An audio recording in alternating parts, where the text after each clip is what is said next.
De nos jours, la sécurité n'est-elle pas trop prise à la légère? Les agressions sont légion dans les agglomérations. Pourtant, même dans les lieux isolés, trône l'insécurité. Depuis peu, un groupe de résistants a fait son apparition dans la bourgade de Villars-sur-Olon. Pour combattre ce fléau, ils ont décidé de porter d'étranges chapeaux.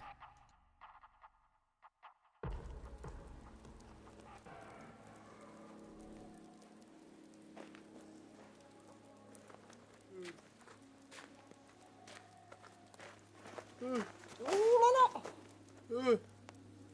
Toi, je vais te casser la gueule, toi. Bonjour. Où t'as vu, toi? Bonjour. Au revoir, au revoir. Au revoir. Alors, monsieur Padelski, parlez-nous de votre expérience. Les gens vous traitaient mal à l'époque, c'est ça?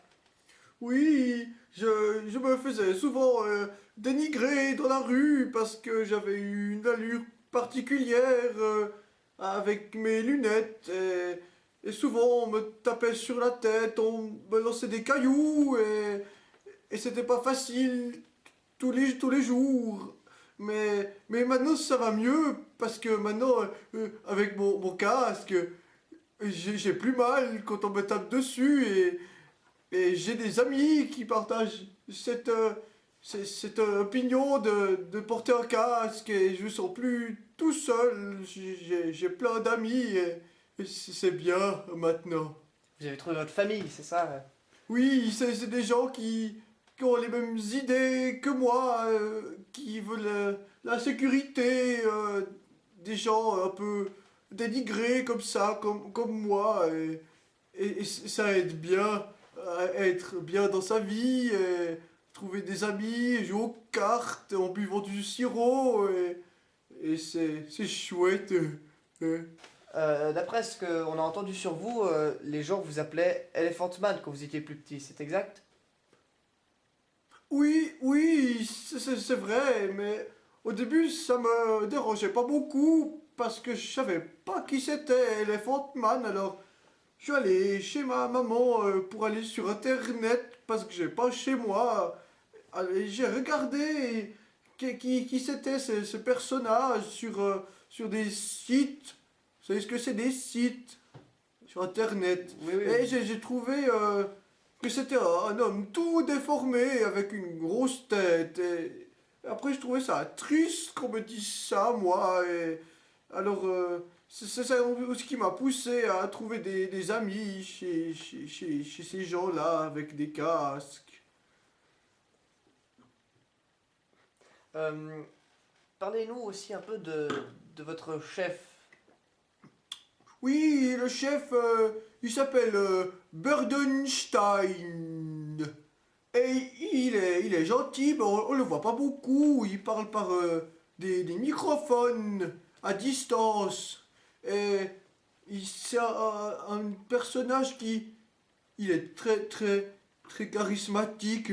Il a peur de personne et il a une tête de squelette sur la tête, comme ça, avec des grosses lunettes toutes puissantes. Et puis, on n'ose jamais le contredire. Et puis, dans la rue, il voit les gens ils partent en courant, comme ça. Et il est très bien. Je suis content que ce soit mon chef. C'est un vrai guide pour vous. Oui, c'est un guide. Il nous montre comment faire. Il nous explique l'utilité du casque jaune. Et il nous donne à manger des fois aussi. Pour l'apéritif, des chips et des flûtes des fois aussi. Il est bon, ce vin, il vient d'où? Il n'y a pas ça chez nous au magasin. Ouais, c'est un bon vin, c'est offert par la société. Bah, vous direz, c'est gentil. D'habitude, j'ai pas souvent à boire chez moi. Très bien, monsieur Padelski, nous allons terminer cette interview pour l'instant. Est-ce que vous avez encore quelque chose à rajouter? Pas grand-chose, à part que maintenant je suis content dans ma vie. Et j'ai envie de dire bonjour à ma maman. Bonjour, maman. bonjour. Voilà. Suite à cette interview quelque peu saugrenue, avec ce brave homme qui est Monsieur Padelski, notre équipe a décidé de descendre dans les profondeurs souterraines et de partir à la recherche de l'antre de ce soi-disant Berdenstein. D'après les dires, il ne quitterait jamais son quartier général, qu'il nomme la tanière du loup, et d'où il dirige toute son organisation d'une main de fer. À ce que l'on raconte, cet homme serait vil et sans cœur, et sa malveillance n'aurait d'égal que sa cruauté. Les terribles supplices qu'il infligerait à ses opposants seraient tels que la mort elle-même ne voudrait pas s'occuper de ces âmes décharnées et les Alors dis-moi, c'est ton film là, c'est pourquoi ton machin là de merde là? Oh, c'est pour la télé, tu sais, des chaînes, divertissement, tout ça. Hein. Ah, fais attention, on va bientôt commencer. T'es prêt? Bon, vas-y, finis ta bière. Ah, putain. Ah, on est ok? Oh, ouais. Ouais, passe-moi une autre bière, machin, là, viens. On peut commencer, ouais, attends, je me prépare. Tenez, monsieur Berdenstein. Ouais, merci, machin.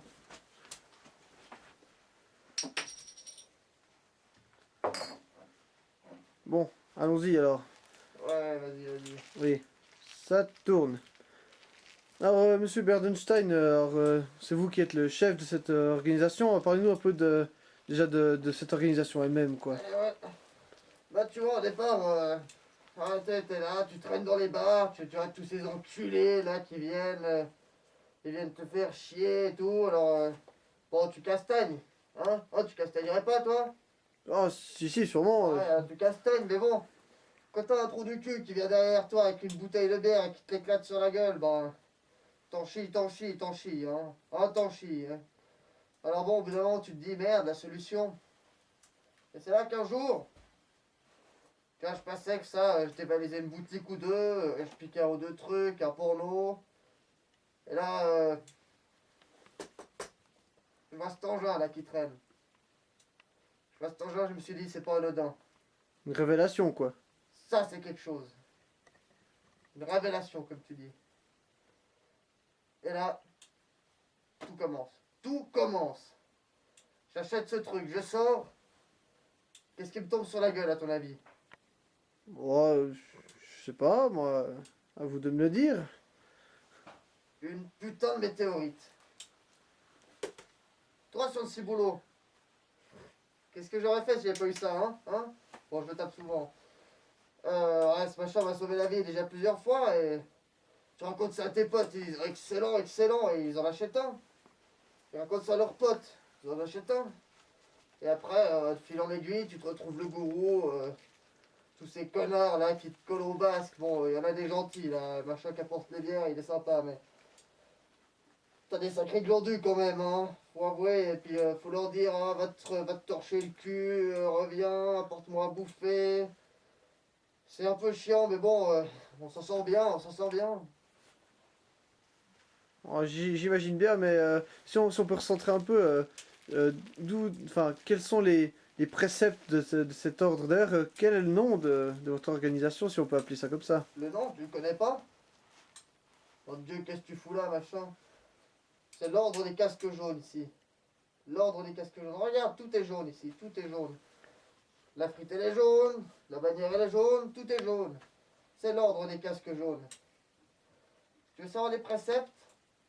La sécurité avant tout. Je sais pas si t'as jeté un coup d'œil en venant, là, t'as dû regarder le machin un peu, c'est du béton. C'est tout du béton partout.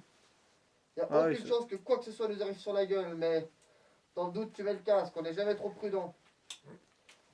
Mais bon, il n'y a pas que ça aussi. Tu remarqueras que le casque, c'est quand même quelque chose de, tu vois, de profilé et tout. C'est pas un vulgaire machin que tu as sur la tête. Hein. Il y a du cuir à l'intérieur, c'est bien foutu, bien foutu l'engin, tu vois. J'imagine, mais Alors, est-ce que en extérieur, les gens ne vous dévisagent pas un peu tout le temps avec cette Ouais. allure? C'est moi qui ai des visages, tu vois ce que je veux dire? Ah, des visages. Un coup de poing dans la gueule, j'ai des visages. Ah, excellent, Des excellente visages. blague. Excellente blague, excellente. Oui. Tu rigoles pas assez, connard. Si, Allez. si, c'est excellente. Voilà. Des visages. Et sinon, il y a le. Tu vois, que je disais, le côté profilé, le côté stylisé.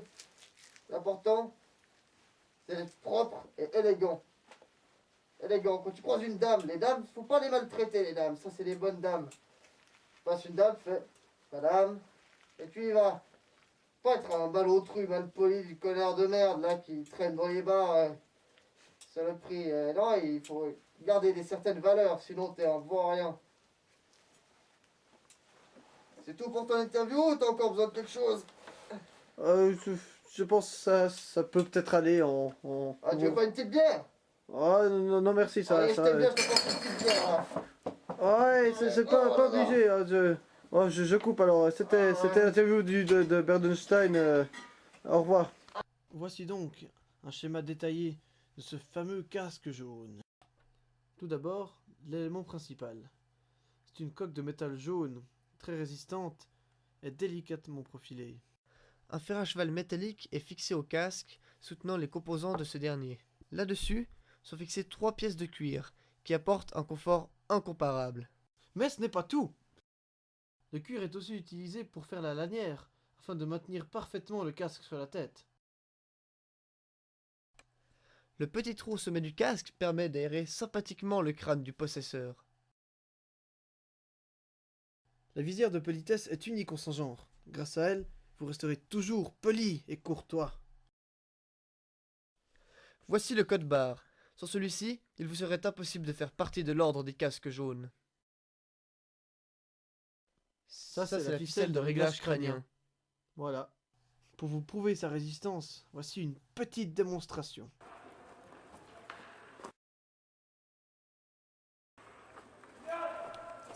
Voyez plutôt, il n'a rien senti du tout.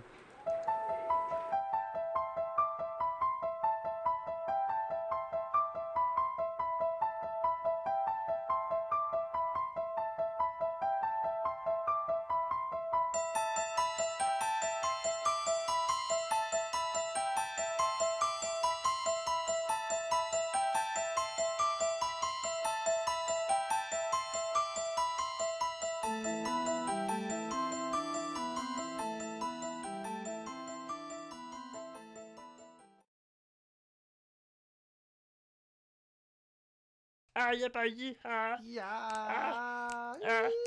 y'a pas eu, y'a pas eu,